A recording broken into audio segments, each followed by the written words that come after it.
And welcome back to another fish room video. It is early morning, whatever day it is. I don't know, it's a weekday. If you haven't seen this before, this is the start of my new fish room I've been doing for the last few months.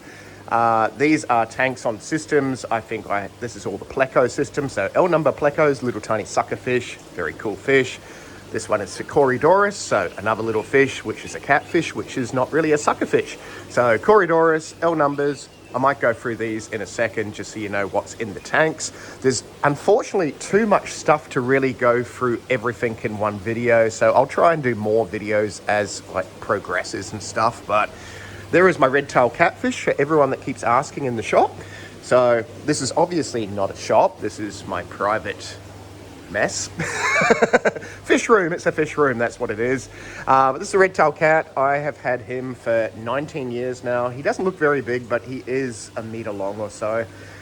Males apparently only get around a meter long. Females get a lot bigger. So yeah, interesting. So I always wondered why he didn't get so big. Didn't get as big as some of the other ones I've seen. That is a bigger tank than it looks. So that's 4 foot front to back. So he's just cruising.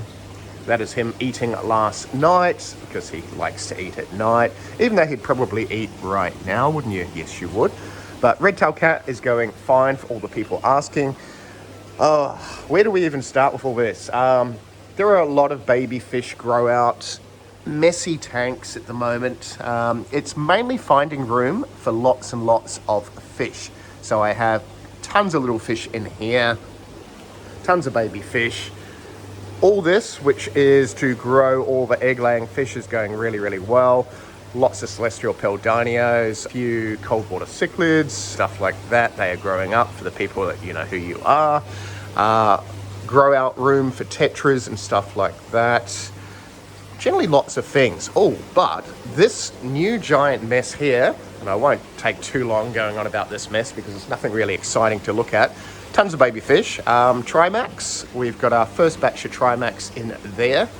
In this very weird tank here, which is just tons of air and tannic acid. I have some bristlenose. I have Corridorus. Oh, in here, have not bred these guys before. These are the Emerald White Cloud Mountain Minnows.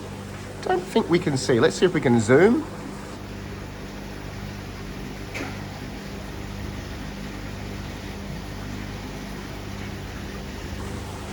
Well, anyway, it's on the screen. Tons and tons of baby Emerald White Cloud Mountain Minnows. I have some long fins in there. I don't think I've seen any fry yet. Generally, these are pretty easy to breed if you set them up in a tank with lots and lots of plants. They won't really eat the babies, so great for that. Assorted fish down the bottom. I need lights for those. I need to probably tidy up all that. Haven't done that yet, but you know, it's fine. It's fine. This big tank here, the Dovey, so the wolf cichlids, so close to breeding, decided not to. But the Trimac, and there is Dad and Mum again, have a heap of eggs. So I need to do something about that. I think they're due to hatch today. I should probably pull them out now, but I sort of don't really have time. It's like 6 a.m. in the morning and I've got other stuff to do. So maybe we'll just fluke it and wait till this afternoon to see how they go. The pair of Oscars that we're about to breed are so close at the back as well. Yeah, so we'll see how all that goes. Otherwise, check this out. This is a silly amount of baby fish. So I have way too many Texas. In here, what else in here? Oh, Geophagus. I didn't even know I had those Geophagus. Wow, why have I got so many Geophagus? Okay, I have lots of Geophagus because I've got tanks full around the other side as well. Go figure. So gold dust Geophagus, if anyone wants some of those, I'll have some of those in the shop again. Lots of Texas available too. They're going to work. But that was all that excitement. Grouper is going well. Grouper has got very big, as groupers do. Yeah, oh, it's got really big. Yes, they do that. This tank here, or these tanks, this system, if I quickly go through what's in them, just for a little bit of an update, and then I'll talk about what I'm doing with this giant mess in the middle.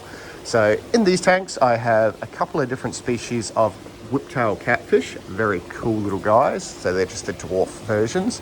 I have some long-nosed whiptails and another species in here. This tank, I have some, what are they? Lemon blue eye bristlenose and some L397s. Yep, they're L397s. Of course they are. So L397s somewhere in there. My pair of royal whiptails. She is so close to laying eggs, it's not funny. Hopefully she will lay the eggs. Hopefully they will hatch, because I haven't bred this pair before. I've bred other pairs in the past. And I can grow the fry up, because I always had issues getting the fry past a certain stage. So I'm going to try higher protein foods this time. Tried all the green water, the leaves, the you name it. So yeah, wish me luck on those guys. If you got any tips on growing the fry up and getting more than like 50% survive, please comment in the comments down below. That would be really, really useful. I do have diatom algae on things that I could put in there. On things, yeah, like pipes of diatom algae. And that little bit there, that tile, I've got tons of those covered in algae that I can replace once the babies sort of hatch and stuff. So hopefully they can get microbes off the algae, and then they can get newly hatched brine shrimp, all that wonderful stuff. This tank, I have L333 grow out. I have a lot of L333s, be warned. I have a pair of red lizard whiptail catfish, and I'm 99% sure they're a pair, because the male's starting to look like a male, buffy, and the female's starting to look slightly plump with eggs. So hopefully they are a pair, because they're a very cool species. I do want to breed them. In here, more L333s. So I have got one on eggs, and I think there's 3 females about to lay, so they are huge. Down the bottom, I have an L333 with eggs. So actually, well, they're fry now. So I'm going to try this as an idea to actually get them to survive without pulling them out of the log. So I'm just going to move the log down with the parent and yeah, the fry in it, obviously, or the eggs. And I'm trying a finer mesh screeny thing so that the babies don't go through the overflow, because my first couple of lots of these have gone through the overflow. Not good. So hopefully they all start coming out of the log in the next day or two, and then I can move the male back into the tank where he was. Super red bristlenose, heaps of those at the moment. I do want to grow an army of them because they are very cool fish. So he is on tons and tons of eggs, you can see on the screen. Very nice fish. I do have them available at work as well, not from me, but from someone else, blah, blah, blah, blah. If you see any fish you like, just comment when you come into the shop, or comment down below, and I'll probably have some available somewhere. More 333s in there. No eggs at the moment on them. Snowball Plex, so L201s in here. No eggs at the moment, but there was a batch the other day. In this tank, we have some pea puffers. I think I just sold out of those, but we have more of those come and go all the time as well. So these are ones I'm just growing up. Sorry, you can't buy my fish. In here, I have an L600 somewhere. Don't know how you can't see it. It's a decent sized fish. There's an L600 somewhere in there, and there's some L333s, which are the yellow version, which are pretty fish. That is currently that L number system. I do have some other L numbers that are in quarantine around the side that are very cool, which maybe in 6 months I might put them in the system if I feel like they're okay. But apart from that, this giant middle row, don't walk backwards with pipes everywhere, that was dangerous. So this giant middle row, I was going to have that for grow out and so on and so on, hence the duckweed. No water in it at the moment, but my floor is a bit dodgy. So we're going to pull all this down, which I did say in a video like a month or so ago. Once that's pulled down, I'm thinking now, and this is just grow out for more fish and stingrays and more grow out.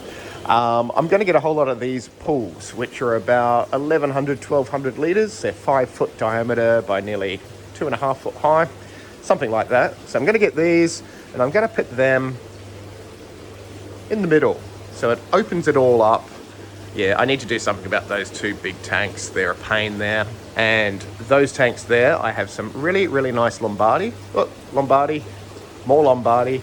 So lots of Africans growing up in there and a few other cool things. But yeah, the whole idea is to get these and pop them in the middle. So yeah, I reckon I could get away with 4, but looking at it from this angle, they're kind of huge. So maybe if I bring one over There's just Oscars and some bigger American cichlids in there. So if I bring it over, then I can fit another 2 or 3 and just use them for grow out for cichlids, because once the Trimax keep going, I've got like a fair few other Central and South American cichlids I want to breed, and I'll need that much room for their fry because, yeah, you just run out of room. So the tanks down the bottom there, hey Mr. Redtail, the tanks down the bottom here are 4 foot by 3 foot, and that's not enough room. So at least that's going to be bigger. I can do lights above them so I can see what's in them. Obviously not have duckweed, but that duckweed is just for the barbs to eat. That'll be gone later. But that is the idea. So if you think that's a good idea, comment down below. If you would do something completely different, comment down below so I know, because it's just a work in progress at the moment. I don't really have much time to do this, obviously, but I am super, super keen to do it, obviously. Obviously. That's where we are with the fish room now. Oh, Kate is going well. If you don't know who Kate is my blue crayfish, Queensland red claw. She is a genetic blue, so I think it's recessive genes, and I have a dominant blue one there, which is a different gene again. So let's hope 2 blues equal blue. I'll find out probably in about 3 or 4 weeks when they all hatch off her, and if they're blue or not, I suppose. Otherwise, they're going to be a green-coloured thing. Green-coloured thing, crayfish. That's just a giant mess. Dismantling all this. Look at that, we're down to 22 degrees. Oh well. They're not going to die, there's no fish in there. So, oh, American cichlid. No, wait, these are African cichlid pool. Let's go in the water and show you some of these. That'll be the end of this video. Thank you very much for watching. If you want to subscribe, click the subscribe thing. If you want to see other videos, click the other videos. We're going to now go in the pool. This is exciting.